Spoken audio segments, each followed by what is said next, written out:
Hi நண்பர் அன்பீஸ், நீங்கள் ஒரு அரசு ஊழியரா இல்லை உங்கள் குடும்பத்தில் யாராவது கவர்மெண்ட் ஜாப்பில் இருக்காங்கன்னா கண்டிப்பாக இந்த வீடியோ உங்களுக்கு தான். வருஷக்கணக்காக வேலை பார்த்துட்டு நமக்கு எப்போ ப்ரமோஷன் வரும் காத்துட்டு இருக்க லட்சக்கணக்கான அரசு ஊழியர்களுக்கு மிக முக்கியமான ஒரு தீர்ப்பு பார்த்தீங்கன்னா உச்சநீதிமன்றம் சொல்லியிருக்காங்க. அதில் கொஞ்சம் ஷாக்கிங்கான தகவலும் இருக்குது. அப்படி என்ன கோர்ட் சொல்லியிருக்காங்க, பழைய காலி பணியிடங்களுக்கு எந்த ரூல்ஸ் படி பதவி உயர்வு கிடைக்கும், வாங்க இந்த வீடியோவில் நம்ம தெளிவாக பார்க்கலாம்.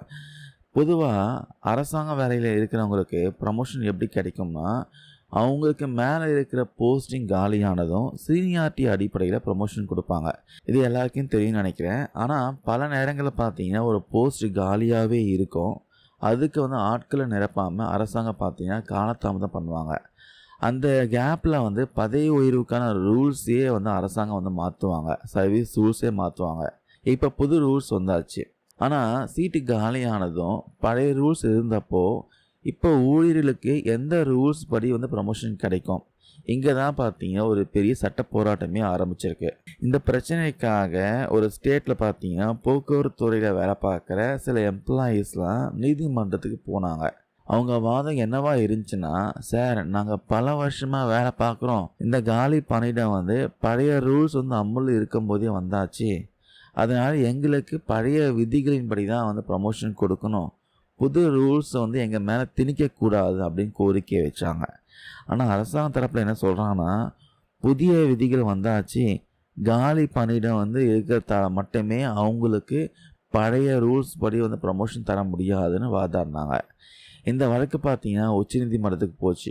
வழக்கை விசாரித்த நீதிபதிகள் தரப்பில் என்ன தீர்ப்பு கொடுத்துருக்காங்கன்னா, அந்த தீர்ப்பில் ரொம்ப தெளிவாக என்ன சொல்லியிருக்காங்கன்னா, அரசு ஊழியர்களுக்கு பதவி உயர்வுக்காக பரிசீலிக்கப்பட்ட உரிமை இருக்குது, அது மறுக்கவே முடியாது. ஆனால் பழைய காலி பணியிடங்களை காரணமாக வச்சுட்டு பழைய விதிகளின் கீழ் தான் எனக்கு ப்ரமோஷன் தரணும் கட்டாயப்படுத்தவோ அதை ஒரு தானியங்கி உரிமையாவோ கேட்க முடியாதுன்ட்டு ஆணைத்தரமாக சொல்லிட்டாங்க.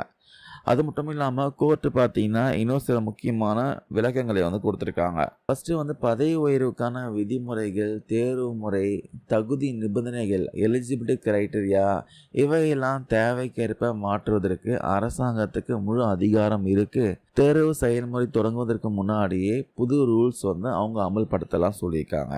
ஆனால் அரசாங்கம் மாத்திர அந்த ரூல்ஸு தனிச்சையாவோ பழிவாங்க நோக்கத்திலேயோ இருக்கக்கூடாது, இது நியாயமானதாக இருக்கணும்ன்ட்டு நீதிபதிகளை பார்த்தீங்கன்னா அறிவுறுத்திருக்காங்க.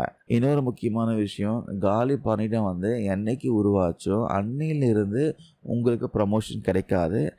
என்னைக்கு அதிகாரப்பூர்வமாக உங்களுக்கு ப்ரமோஷன் ஆர்டர் கொடுக்குறாங்களோ அன்னையிலிருந்து தான் பார்த்தீங்கன்னா அது செல்லுபடியாகும் சொல்லியிருக்காங்க.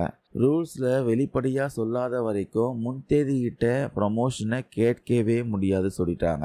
சட்ட நிபுணர்கள்லாம் என்ன சொல்கிறாங்கன்னா, இந்த தீர்ப்பில் இந்தியா முழுக்க அரசு துறைகளை நிலுவையில் இருக்கிற நிறைய ப்ரமோஷன் மற்றும் சீனியாரிட்டி வழக்குகளை இது பெரிய தாக்கத்தை ஏற்படுத்தும் சொல்கிறாங்க. அதே சமயம் நிர்வாகத்தை சீர்திருத்தம் பண்ணுற அரசாங்கத்துக்கு இது ஒரு பெரிய பவரை கொடுத்துருக்கு சொல்கிறாங்க. சரி நண்பர்களே, கோர்ட்டோட தீர்ப்பை பற்றி நீங்கள் என்ன நினைக்கிறீங்க? அரசாங்கம் நினைக்கும் போது ரூல்ஸை மாற்றுறது சரியா? இதனால் சாதாரண எம்ப்ளாயீஸ் பாதிக்கப்படுவாங்களா? உங்கள் கருத்துக்களை மறக்காமல் கீழே கமெண்ட்ஸில் பதிவு பண்ணுங்கள். இந்த தகவல் கண்டிப்பாக உங்களுக்கு யூஸ்ஃபுல்லாக இருக்கும்னு நினைக்கிறேன். தேங்க்யூ நண்பர் அண்ட் வீஸ்.